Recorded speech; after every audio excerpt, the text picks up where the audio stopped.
guys, Resolute TV episode 3 coming Sunday night.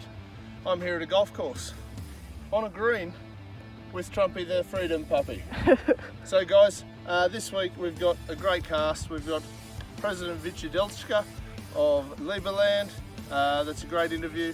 Stephan Livera goes deep on our idiots for Bitcoin, or Bitcoin for idiots. Stephen Wells, as usual, he's giving us plenty of wrong think. We've also got Arlene Blencowe, who's going into her training and resume and all the important stuff that she does to be a #2 world boxer or 2-time world boxing champion and an MMA superstar. We've also got Father Chris Yates, who has touched on a whole bunch of topics, but this week he's talking about freedom in religion and freedom in nationalities, and he's also talking about the American Constitution and the sort of qualities involved there. We've got Taxation and Stephan Behrman, as usual, who's going to give us his little taste of liberty. So guys, let's get stuck into it. How'd that go, right? There you go. Hey guys, episode 3, Resolute TV. I got to sit down with a legitimate president. Okay, we're not sure about how legitimate he is. He's got his own country. So historically, there are very few people who have founded and created their own countries. This guy, Mr. Vít Jedlička, is the president of a country called Liberland. It sits on about 7 square kilometres of dirt between Croatia and Serbia. Anyone who knows much about national relations knows those two have a pretty wild history. This man has found a pocket of dirt between the two. It was unclaimed. He's made it his own. And he now has 600,000 approximate digital citizens, people who want to be involved in this country that he's created. I think it's an epic idea. I'm really impressed by the guy. We did an interview from his father's farm, father-in-law's farm. Here it is, guys. Check it out. Thank you for coming on. So how's Liberland coming along? What's been happening? How many citizens do we have now? Do we have any Australian citizens? How's everything happening? We've got 600,000 people now on board, I think, including 2,000 from Australia. So it's pretty large. And it's a great honor to be able to lead this nation forward. And we just celebrated 5 years. It was a big event. Unfortunately, we couldn't meet in person because everybody is locked down around the world. But otherwise, we would actually meet in Liberland for the anniversary. I hope we'll be able to meet there in a month or so from now. And yeah, it was very successful. We had people like Ron Paul, Walter Block, David Friedman with us. Roger Ware also joined us. So it was a nice gathering of like-minded people that share the same vision. And we also showed what we are planning to do in the coming year. We had our Minister of Interior, Samuel, with us. He was showing us where the Minister of Interior is going. We had Thomas Walls, our Foreign Minister, also showing where is he pushing with the recognition of Liberland, and many other great people, including people from the Liberland Aid Foundation and an independent charity established to foster the recognition of Liberland around the world. I for one hope you achieve that. It's I think it's a fantastic precedent you're trying to set. What was your inspiration? Obviously, I know the story, but for our audience that's slowly building, what was your inspiration to step up and say, let's create our own country? Well, I think I was inspired every day by daily politics in Czech Republic and in EU. Like when you see what kind of people are becoming presidents, you are thinking, well, I could probably do better. So that was maybe one of the inspirations, but also at some point I realized that the problem are not the politicians, problems are the voters. So it's much better to change the narrative instead of fighting in the political game, which is lost ahead of the race. We have to create our own game on this. And basically, yes, I think it's exactly what is needed actually to foster the freedom around the world, create more competition.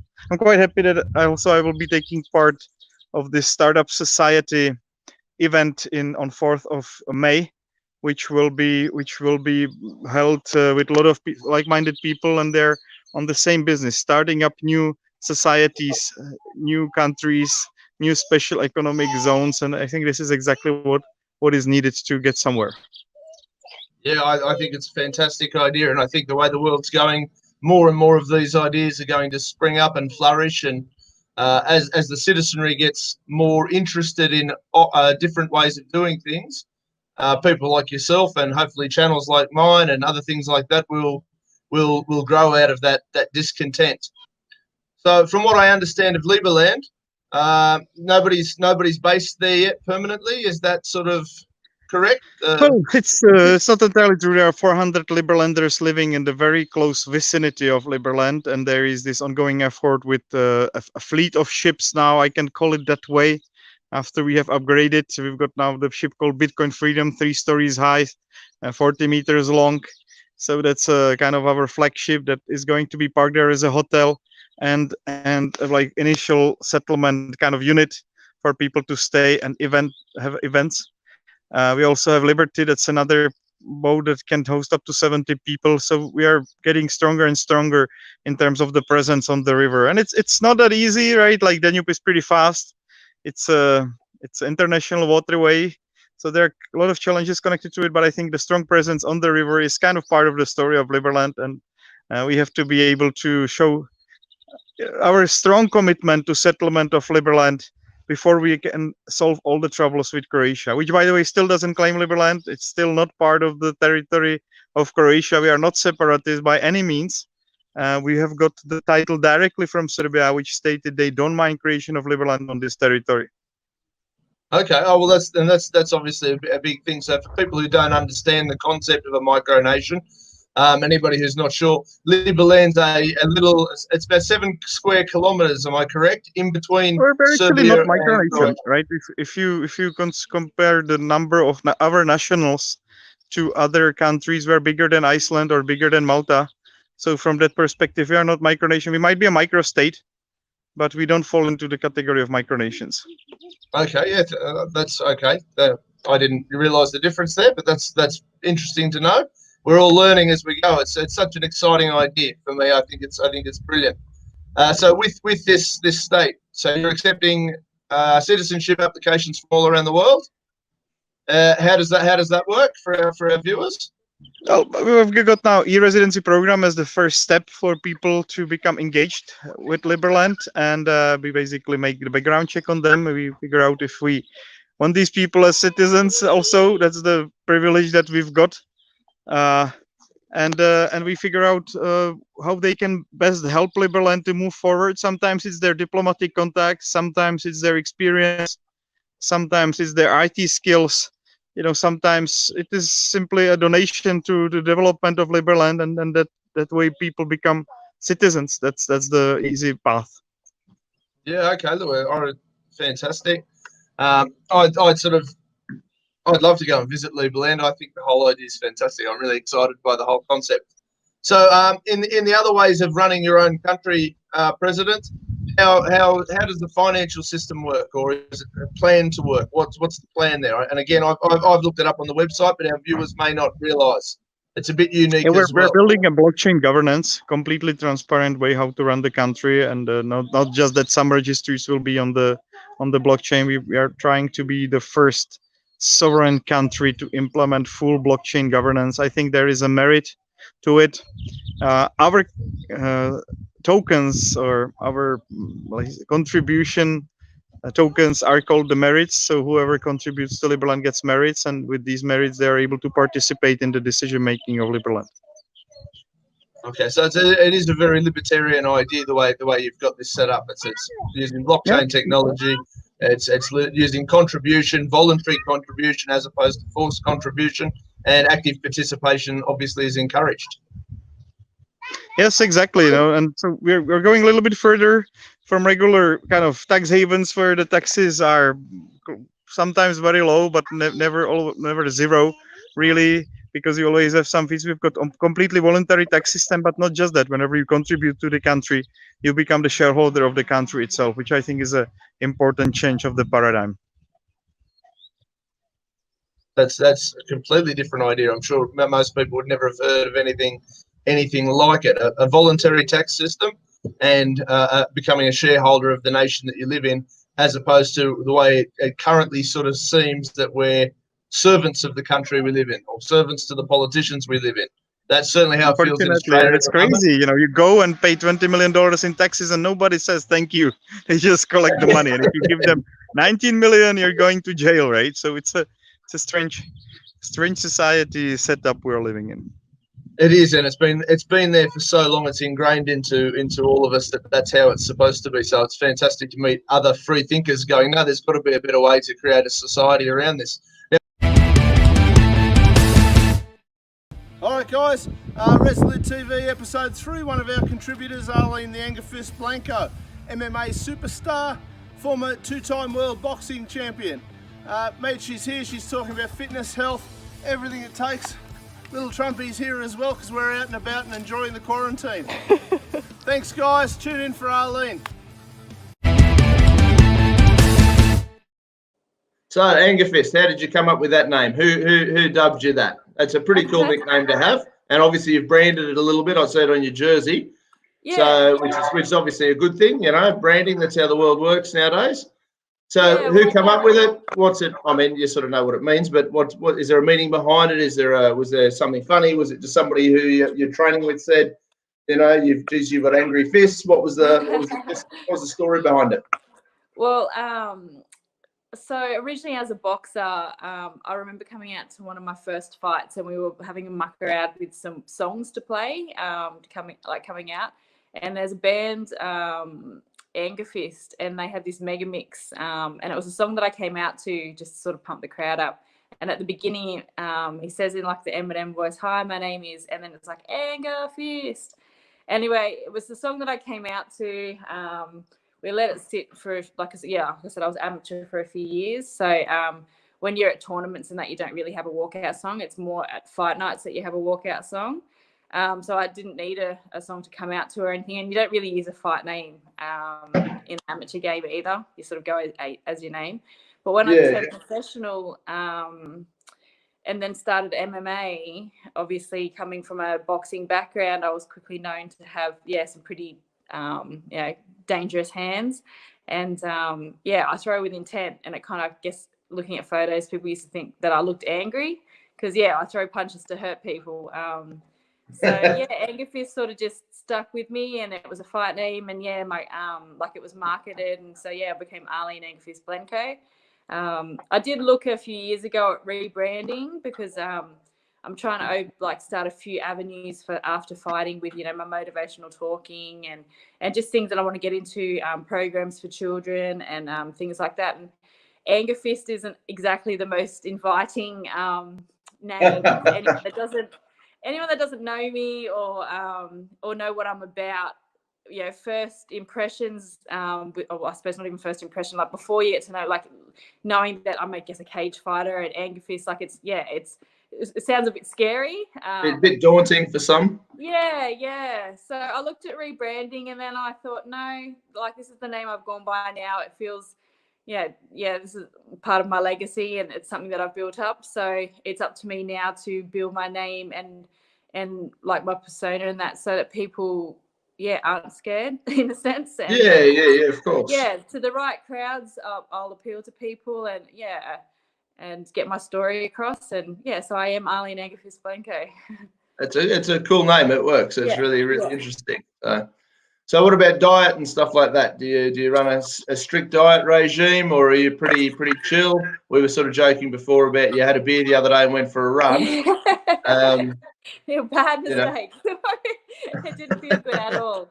I am pretty, like at the moment, like I'm not a big drinker by any means, but if my partner's an amazing cook, he makes a really nice a few different pasta dishes and I feel like you're supposed to have a glass of red wine with pasta, so I will. And it's a rule. It is a rule. 100%. Yeah.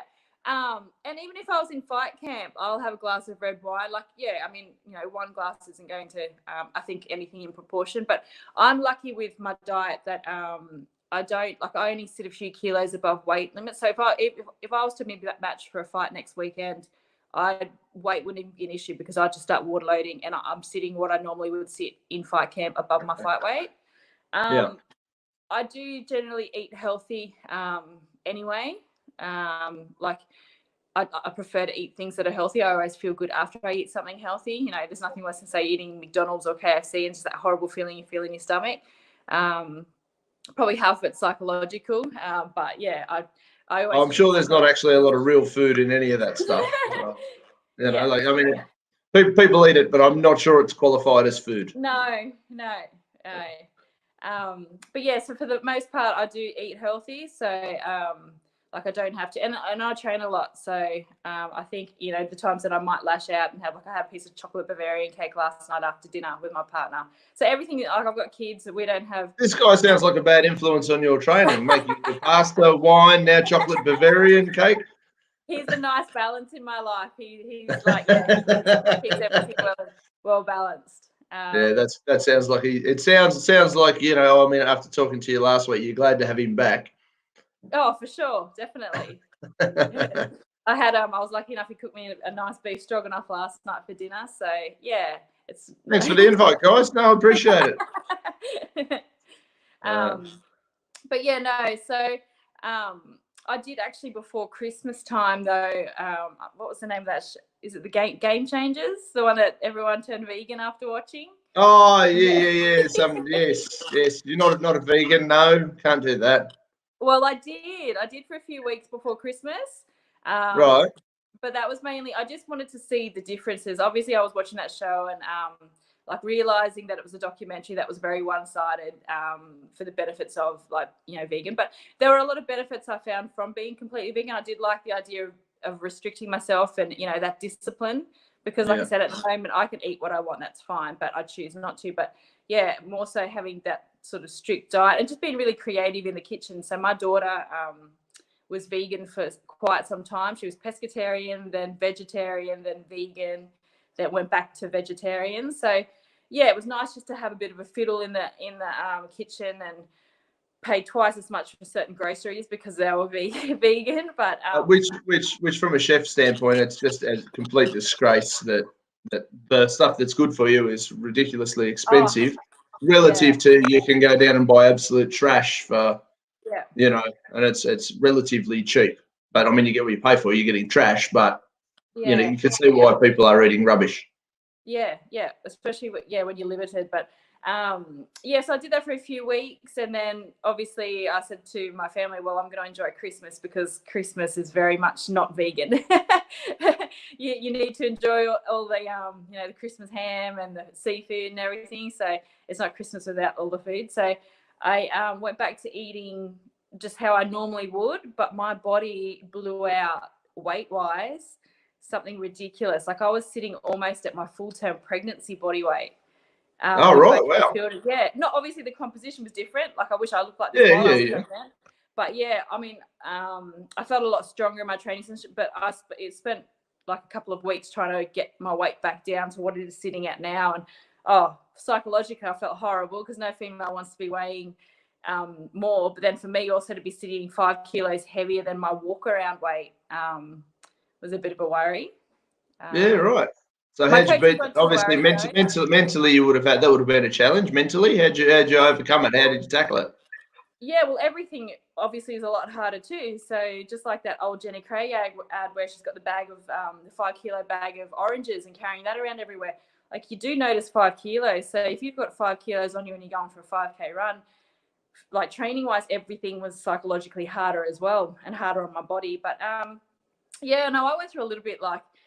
Yeah, it was obviously summertime too, so that's when you want to be looking your best. And I felt horrible. It's nice to actually be back to myself now and moving and training how I am. But yeah, it was just a matter of tightening up my diet just a little bit more than I normally would and adding more cardio back in. And I know what to do to get weight down. So I mean, it's brilliant to have that self-discipline. To be fair, like it's a very admirable quality, and a lot of people struggle with it.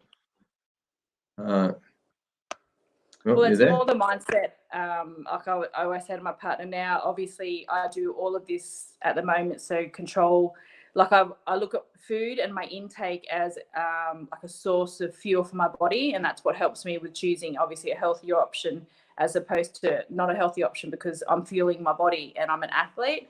But all of these habits that I've got now with, even at the moment, since I've returned from the US, I've trained every day. I haven't had a rest day. So the very least I've done in a day is gone for a 5K run. So I've made sure I've done something active every single day, still training even like 2 to 3 sessions some of the days when I was in full isolation.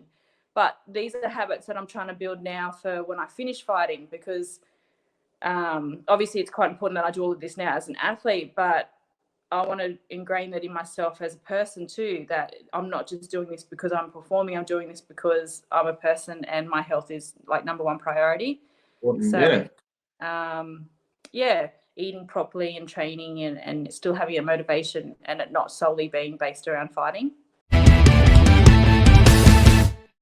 So in this segment we have Dan. Taxation is the Behrman 2020 presidential candidate, and here we have Dan discussing with Dean the Bernie Sanders AOC and his system that he wants to put in play if elected. Take a look. And of course, it's arguable that as the competition increases, the quality of service will increase because they're going to have to do a better job. Absolutely. That seems like a fairly standard. Australia has a brilliant medical system. I mean, really, on a world scale, our Medicare system is really good, which is funny because anybody who saw my election stuff will go, well, you were criticising the government supporting. My criticism often came in from, you can't opt in or out. We had a bit of a program came in that we had to opt out of. We didn't get the choice to opt in. We were just automatically put on this list, and then we had to, if we knew about it, opt out, which I took great exception to. And the other thing that I took a lot of exception to is what our politicians are now doing is saying, well, everybody's foregoing private health insurance because our government system is actually quite good. Well, the insurance industry will collapse if we don't support it. So we're going to raise your personal taxes if you don't have private health cover. Oh, wow. Well, they're So you have to do both. But they're stinging us on both sides. And most people aren't seeing it because they go, but we've got this really great health system. Oh, but I've got private. And if you talk to most people on private, now there's exceptions to every rule, of course. Some people go, no, my private health cover was an absolute savior. And that's great. Well done, no problem. But it's the opting in and opting out. And, we've got to save the insurance companies. So we need more Australians to go and get their private health cover. So if you don't, I can't remember the age group it is, but if you're in a certain age group and you haven't gone and got yourself private health insurance, you creep up into a tax bracket where they charge you more to cover your Medicare because you're not going to go through the other side. And it's sort of like, well, it's a sly way of forcing people to participate in two industries. You're supporting the government and the insurance companies, which I sort of take a little bit of issue in regard to. But other than that, all right, the next interesting person I'll ask you about, Tulsi Gabbard. She's almost a centrist. You know, I've seen libertarians over here and in the States because I'm on all the groups and things. Now, she seems to attract a great crowd. She seems to have managed to piss off enough Democrats to not get a Guernsey anywhere. But she also sort of appeals to that you know, the centrist Republican as well. What's your take on her? She seems pretty interesting. Yeah, she's said a lot of interesting things. She's a difficult one to talk about. I think, I think she has called out some other people on their policies. She has raised some interesting issues. I think ultimately she's still for a big government solving a lot of the problems instead of allowing people to solve our own problems, which, it's still interesting because she's a lot of people have said she's kind of libertarian, which, is great if she is a little bit. But I think, that's wonderful. And if she got elected, she would be so much better than a lot of other options that are out there. But at the same time, it's, as much as you can praise someone for having a little bit of libertarian tendency, we have to say, okay, let's get you over the line. Let's turn you into a full-blown libertarian. Because she does still support a lot of the big government things, the military. She's, of course, a big supporter of that. And that's going to be a little bit more difficult for her because she did participate with the military for a while. But at the same time, we have a lot of veterans who have become libertarians and have joined in supporting my campaign and other libertarian campaigns. And so, you know, it's not unrealistic to think that in the future we could get her to be a little bit more libertarian. I really can't say anything terrible about her. I don't think she's running around. I don't think she has, a whole lot of terrible ideas that are going to hurt, a lot of people other than just government in general. And I don't think she has any bad intentions or selfish intentions like a lot of the other people running. So that's really a huge plus for her.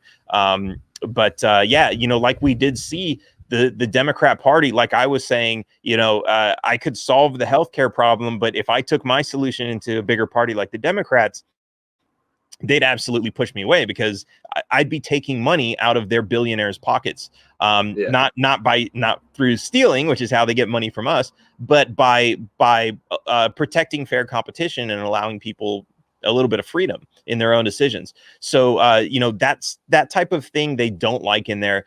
That's one of the reasons they've pushed her out, I'm sure, is because they recognize to some degree there are a lot of businesses and billionaires that she's going to hurt if she implemented some of her policies. Yeah, no doubt. I do get the feeling watching her that she comes from a genuine place, whereas some of the others that you watch, you're sort of just thinking, oh, you're a pure politician. And there is the old statement that if you go through life thinking you want to be a politician for the sake of being a politician, you shouldn't be anywhere near politics. Right. If you're there to solve a problem, if you're there to do something productive and proactive, great, jump into politics. But these people who want to make a career out of it scare the pants off me. Hey guys, so taking our quarantine very seriously, as you can tell. Our next segment is Stephan Livera, and what he discusses here is a continuation of The Idiot's Guide to Bitcoin. Check it out.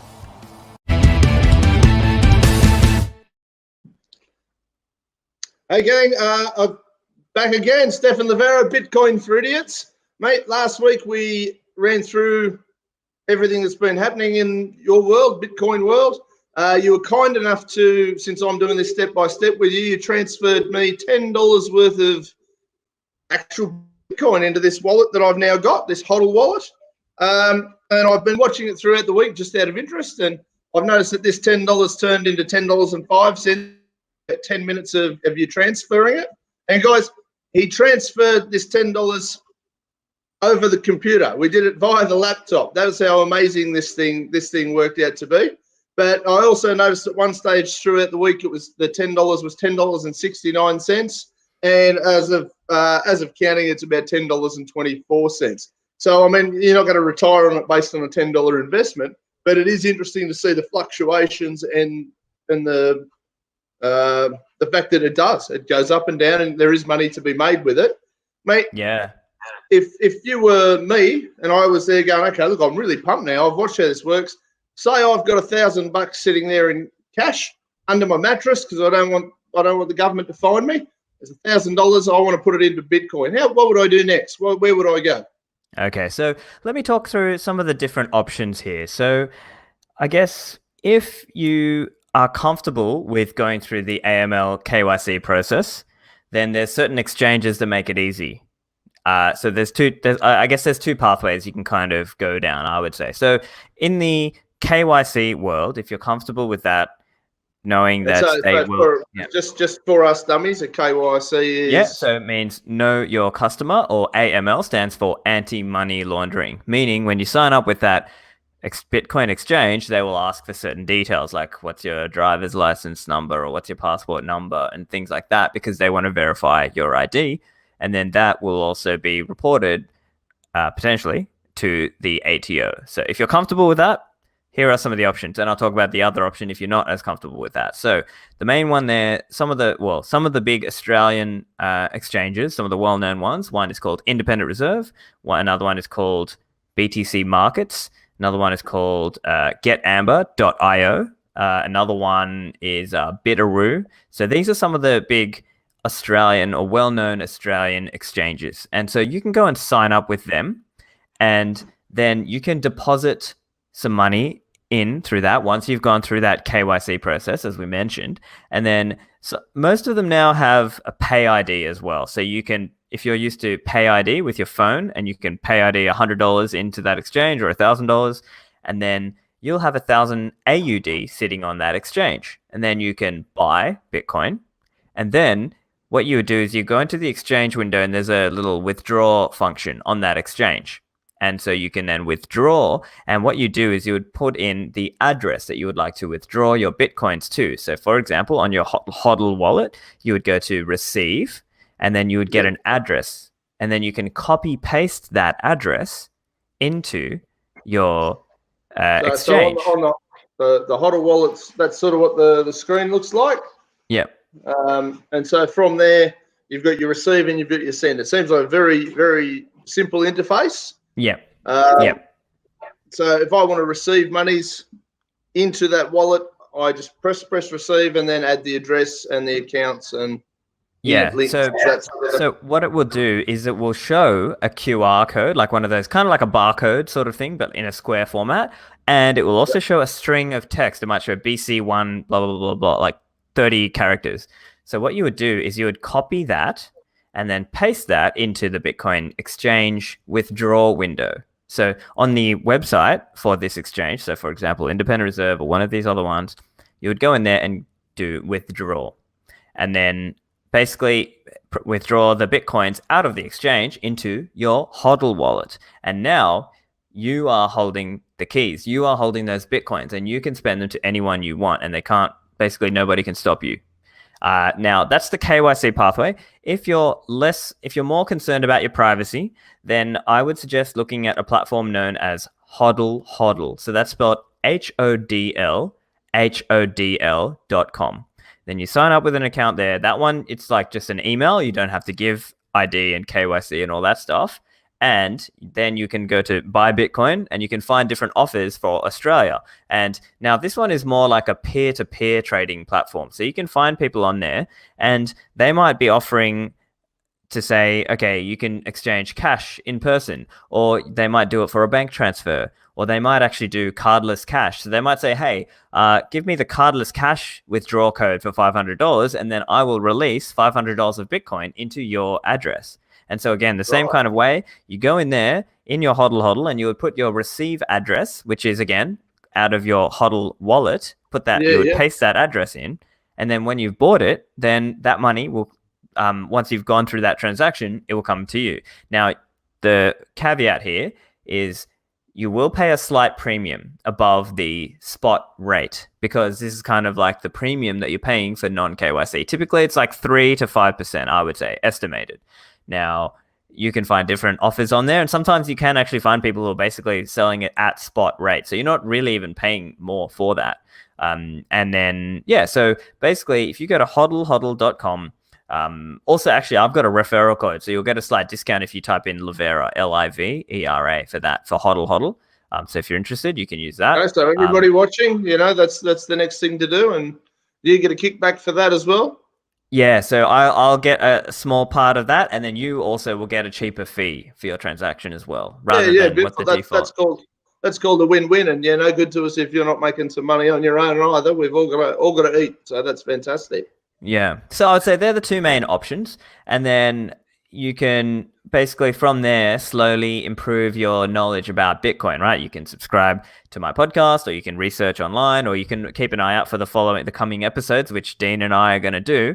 And we're going to talk you through some of the basics about Bitcoin, a little bit about how it works, some of the history of money, some of these different ideas, and why you should focus on Bitcoin specifically. So there's a couple different ideas there. Did you have any other questions at this point, Dean? Or is there anything I could cover again? So if you wanted to go the non-approved route, and you had your $1,000 there, your best bet would be to go through this HODL and go and meet somebody. You've almost got to meet them in person to do that, though, haven't you?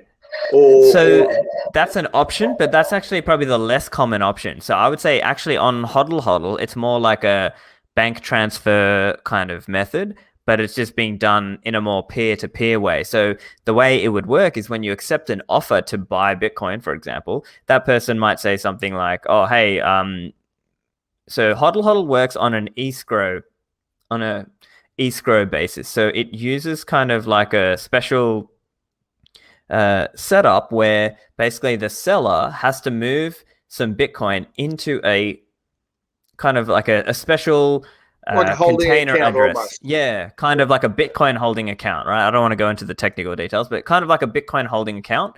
And when you send over when the platform says, hey, now's the time for you to transfer your $200 over to this bank account, then you would do the bank transfer. And then in the HODL HODL platform, you would go in there and say, yep, I've done the payment. And then at that point, the seller will release the Bitcoins to you from that little holding account into your address. So it's not actually possible. You don't. There's no chance you're going to get ripped off, because most of the people that I talk to, and I've been talking to them all week about I mean, obviously with the whole program, I'm talking to them, but with the Bitcoin stuff, well, how does it happen? And how do I know they'll transfer it? How do I know that'll happen? And they're really simple things that I suppose if you don't know, you don't know, and they're the things that hold people back. So let me answer that. So I would say the main things to think about there. So obviously with HODL HODL, there is a risk of scamming and so on the platform. But again, it's like eBay. If you've ever bought anything from eBay, it's the same kind of idea. You look for people with a good reputation. You don't take an offer that looks like it's too good to be true. And generally you'll be okay as long as you're using that reputation system. Just like if you've ever used Uber, you're trusting the reputation system of Uber. So it's a similar kind of idea. Relative to and again, this is a dummy question, but relative to the trusting somebody's reputation. So I'm guessing on HODL HODL, there is each person on there, or each identity, I suppose, has a rating of some sort, or there's an identification that sort of says, oh yeah, that's Stephan. He's a bang up guy. He won't rip you off. He's got a good reputation, as opposed to that guy over there who is dodgy as shit. Well, he's got a reputation as being dodgy. That's right. And there is a dispute resolution thing on the site as well, but it's very, very rare that that is used. From what I've heard from the operators, like I've actually interviewed the operators. The operators of that platform, they offer that kind of dispute resolution as well. So they'll ask for proof that you sent the payment. And then if you can prove that, then they can release the Bitcoins to you. So because again, it goes into that little special holding account, as we mentioned. So it's not just kind of like you're trusting them. There's actually there's a mechanism there, like an escrow kind of mechanism.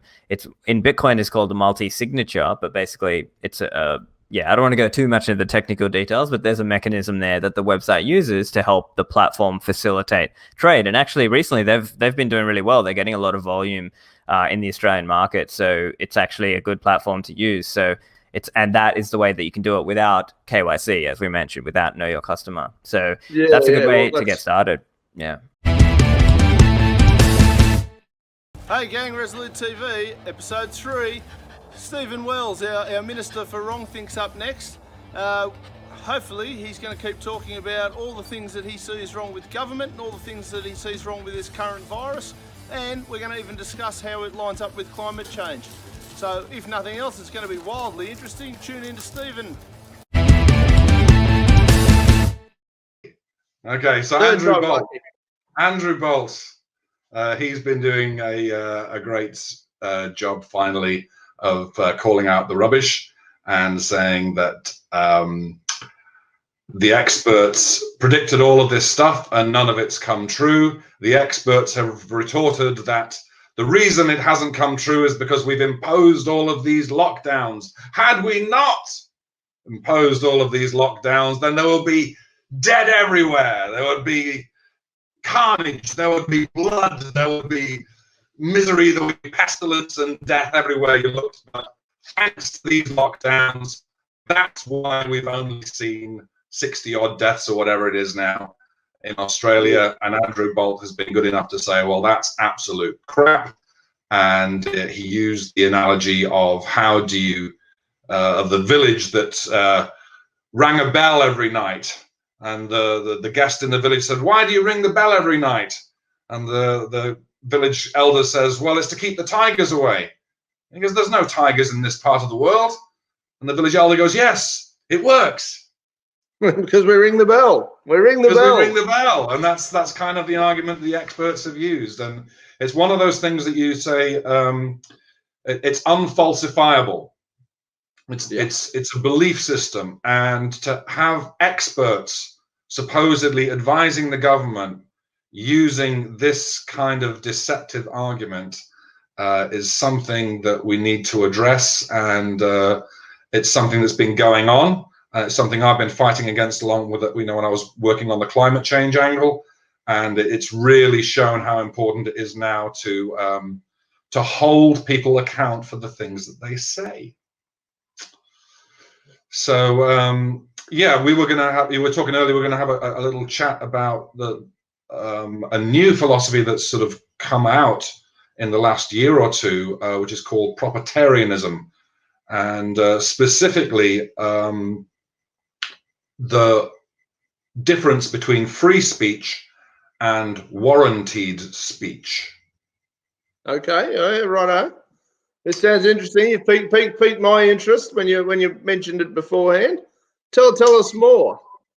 Well, there's a man by the name of Kurt Doolittle who's basically dotted all the I's and crossed all the T's, who has come up with this idea, and he basically points out what the Enlightenment tried to do and how the Enlightenment has been defeated, and it's basically been defeated by liars. Now, everyone knows the adage that a lie has got halfway around the world before the truth has got its shoes on. Yeah. That's basically what we've been struggling against, and I think everybody in society can recognize at the moment that there is a problem with liars, and the problem with liars getting away with it, and basically people saying things and not being held accountable for the things that they do say. And so one of the main things that proprietarianism does, it says, well, look, if you want to punish liars, first of all, you have to identify what is false speech, because there's a difference between free speech and truthful speech. Free speech is about your opinions, and if you want to curb free speech, then what you do is you say you're not allowed to speak about that. So, for example, yes. Germany says you're not allowed to speak bad about the Holocaust. If you've got any questions about it, anything that you might think is not quite right about the official narrative, you can't say that because that's illegal. That's censorship, and we're having a lot of censorship of free speech at the moment. We're not allowed to question things. We're not allowed to talk about things. It basically stops you before you say something. Yeah. That's how you defeat free speech, is you stop somebody saying it before they do. You forbid them. But what proprietarianism says, well, that's fine. You can speak about whatever you like. But if you are speaking in a capacity where what you say can cause damage, what you say can cause harm, then that speech needs to be warranted. The same as if I'm going to sell you a car and I tell you it's the most fantastic car in the world, and you drive it off and the engine drops out. I can be held accountable for lying to you. Yep. And we hold our kids. One of the main things we do in Western society is we get very, very angry with our children when they lie to us. Of course. Yet in public life, we let them get away with it. Standard, isn't it? Yeah. We let them get away with it. We don't punish them. We don't punish them by law.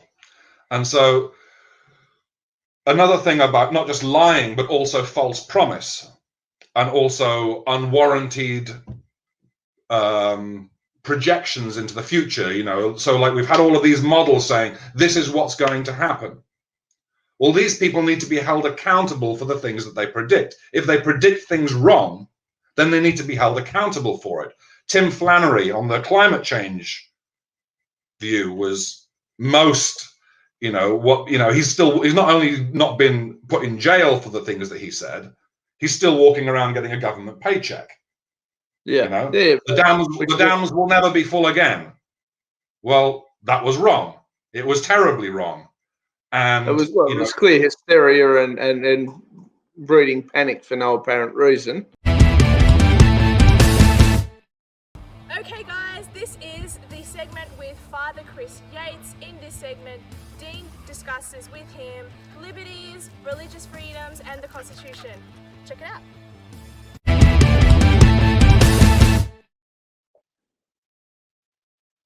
All right, ladies and gentlemen, welcome to our Sunday night episode 3. It's starting to get a bit exciting. It's turning into a real thing despite some tech issues last week. But we live, we learn, we move on. And I'm sure Father Chris will pray for me to not have any issues this week. So everybody, Father Chris is here. Mate, how are you handling lockdown? How are you finding all these new legislations? Yeah, we don't seem to be short of people telling us what to do. Although that's never particularly been a problem for us in the past sort of decade or so. Yeah, no, I'm coping okay. I mean, I largely work from home anyway. I study full time and I submit papers and that sort of thing. I've just actually registered to do a Masters of Teaching so that I can add secondary teaching to my quiver of arrows. Well, you're an ex-policeman, a father, and now you're a teacher as well. What else is in there? Well, who knows? I think they're all quite linked together. When I was first ordained to the priesthood, people used to say, "Oh, you used to be a policeman, and now you're a priest." That's a change, isn't it? And I say, "Well, not really. I still dress in black and tell people what to do." But which of course it makes sense. Yeah, that's it. Slightly different rule maker, I suppose, or overseer for that both projects. Absolutely. Which I suppose gets us onto the topic for tonight. Is how is the church different to the state when it issues its orders? What makes you guys better at doling out, telling people what to do than our local authorities or our less than local authorities? Yeah, what's your position on that? Yeah, look, I mean, I think there is a crucial difference, but that's not to say that there's always been a difference. I'm going to draw some distinctions, but I think I have to, from the get-go, admit that the church in the past has had too much of one type of authority, because essentially, I think the difference is. There's a key difference between voluntary associations. So people choose to come together to agree to a set of norms and to, voluntarily sign up for that.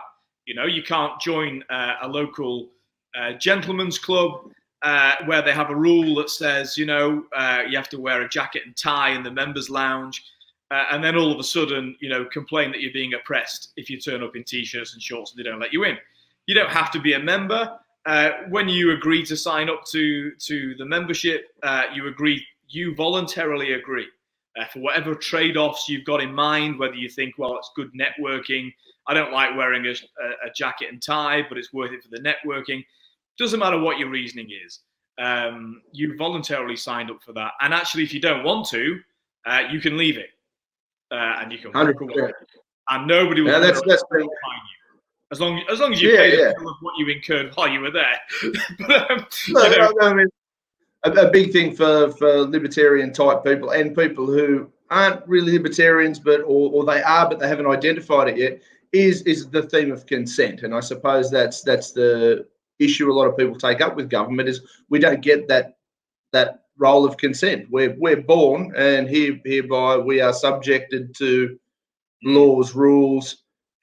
Control from a higher power that's not really a higher power. They breathe the same air as we do. The higher power you guys speak of is obviously a bit different. But what massive differences are there other than how would you explain that to people? Sure. So I mean, and also I must say, just to continue that thought, that there have been times in the history of the church, particularly in the late medieval phase, when the church was the state, and so a very key concept for any religious body is the separation of church and state. So because whilst you have now I know that I'm from England, which does in fact have an established church, the Church of England, that has bishops in the House of Lords and all of those things, and actually it does cause problems for both. In this day and age where really bishops are not dictating the terms of policy to governments, it tends to have the effect of the government telling the church what it should believe, which is just as wicked as the church operating as the state and imposing, if you like, the laws of the church in a temporal way. at the point of a sword or at the end of a gun, as it is when the state imposes restrictions on people. So, for example, in the lockdown, and I'm not a healthcare official, and even the ones I listen to, I think everyone's doing their best guess. I don't really question the motivations of I think if you want to be a conspiracy theorist, you can always question the motivations of people drafting legislation. I really don't think that is a major concern for Australians, and I know libertarians will disagree with me on that. To a certain extent, it doesn't matter. It is the effects that matter the most.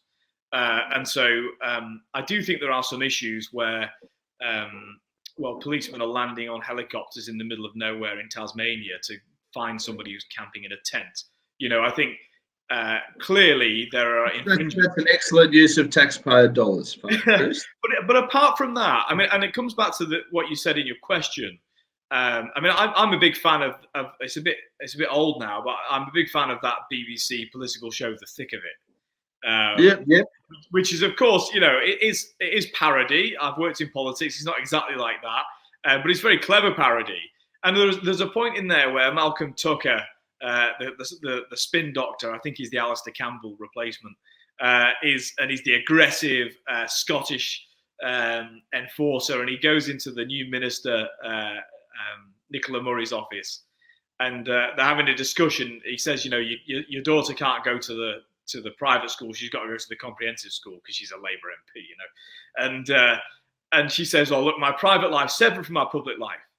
And Tucker says, "Don't you know that as soon as you became a minister, we put our barcode on your arm? You are owned by the state." Now, there's some truth in that. If you decide by your choice in life, voluntarily, to enter into a situation where you make yourself a minister of the crown, and give yourself all of these kinds of, enter into the situation where you have the authority to bind rules on people that can be enforced, there is a totally legitimate counterforce that says, in fact, you are owned then by the state. You own the decisions that you make. You can't say it's my private life, leave me alone. But interestingly, what's happened in the last 10, 15 years that I've noticed is that increasingly people think that by birth, you somehow owe something to the state from birth. And another way, that's certainly directed towards us as citizens, that we are sort of the subjects of the state, which makes my stomach turn, because I wasn't born to not serve the state. I've got an Australian flag of sorts behind me. I like Australia as a landmass. I like a lot of the culture, but then a lot of the culture of Australia currently, particularly, is heading towards a direction far more closely aligned with tyranny than it is with liberty. Yeah, so concerns me. Well, for people of religion, the fundamental question is, well, who does own us then? Now it's perfectly legitimate for somebody to say, well, nobody owns us. We're an accident of evolution.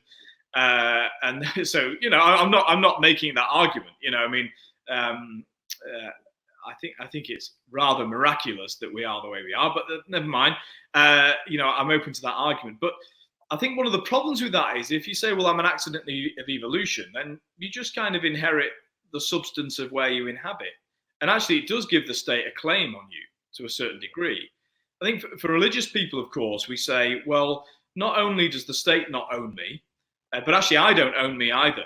I was created and created by God. Now, this does matter whether you're an atheist or a theist.